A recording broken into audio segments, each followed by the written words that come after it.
Actually po yung pakiramdam ko po talaga mabigat po. Lalo na po sa allergies po kasi.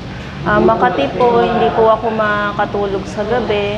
And uncomfortable din po ako pag pumapasok po ako sa work kasi po namamasa po yung mga sugat ko. So parang ang tendency ko po nun, need ko po silang takpan lahat.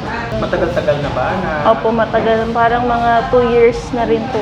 simula nung sumunod kayo sa nutritional diet guide ni Chef Idel, ilang araw or week na nakita mong meron ng magandang kagalingan? Actually po parang halos wala pa pong isang buwan. Wala pang isang buwan. Opo, nakikita ko na po yung changes na parang natutuyo na po agad yung mga sugat ko po. Chief Idel, Alternative Health and Livelihood. Ma'am, pangalan?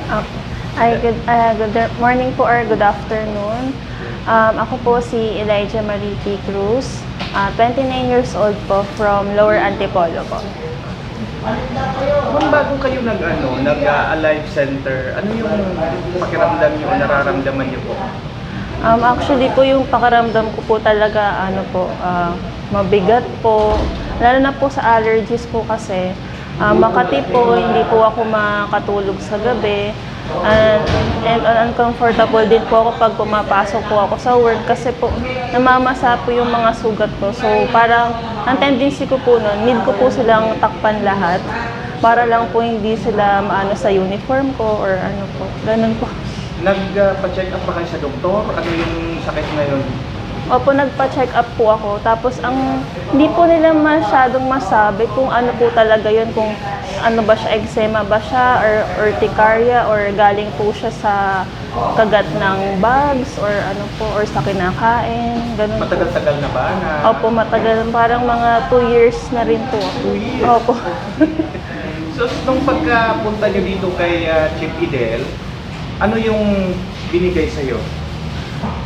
Halos lahat po binigay po sa amin na gamot po. Oo. Opo, halos lahat po nung tinitinda po. Trinay naman po namin, ginawan po namin ng paraan para mabili po namin lahat. At masunod po yung sinabi po sa amin ni Chief Idel po na diet, mga ganun po. Meron siyang specialized ngayon yung nutritional diet guide. Yun ba yun? Opo, tama, yun po. Sinunod po namin yung tatlo nila nanay sa tatay po. Okay. May naalala ka bang product na ininom mo nandun sa nutritional diet guide? Yung herbal rice tea po, yung black tea. Black tea? Opo. Tuwing umaga po yun, talagang hindi muna ako umiinom ng tubig. Yun po talaga yung unang iniinom ko sa umaga. Sabi po ni nanay. Ayun po. Simula nung sumunod kayo sa nutritional diet guide ni Chef Idel, ilang araw or week na nakita mong meron ng magandang kagalingan? Actually po parang halos wala pa pong isang buwan. Wala pang isang buwan. Opo, nakikita ko na po yung changes na parang natutuyo na po agad yung mga sugat ko po. So ngayon, medyo confidente na.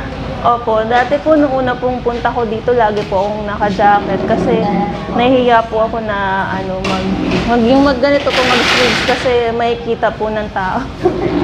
Ma'am, pwede kong makita saan dati yung mga problema mo? Saan part?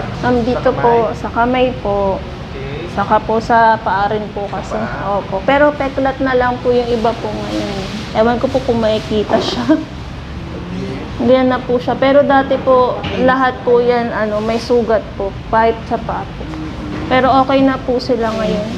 Peklat na lang po. Very good. Pati po sa kamay. Dati po, halos buong kamay ko po meron po. Pero ngayon siguro, yan na lang po. Pero wala na po talaga siya. Pati po sa mukha ko rin po. Pero ngayon, hindi na rin po siya halata. So, nabanggit mo kanina, wala pang isang buwan. Opo. Basta talagang religious lang po talaga na susundin yung diet plan na binigay po ni Chief Idel. Opo. Ma'am, last na mensahe sa mga katulad mong may ganong karamdaman na hindi pa nakatry. Anong masasabi mo sa kanila? Masasabi ko lang po sa kanila na hindi po too late na mag-try para sa sarili nyo. Kaya kung ako po sa inyo or sa kanila po, gayahin nila po yung family namin na pumunta po dito. Dapat pag pupunta po sila dito, may tiwala po sila dun sa produkto at sa mga, dun po din sa gumawa, Chief Edel at pati yung mga partners na saka kayo rin po na sumusuporta po sa kanya. May mensahe ka kay Chief Edel sa Ay, opo. Sa sa team po ni Chief Edel and kay Chief Edel, maraming salamat po sa pagpapagaling po sa aming pamilya. Ayan lamang po. Maraming salamat po. Pangalan ulit, ma'am. Muli ako po si Elijah Mariti Cruz, 29 years old from Lower Antipolo. Thank you po. Chief Edel, Alternative Health and Livelihood.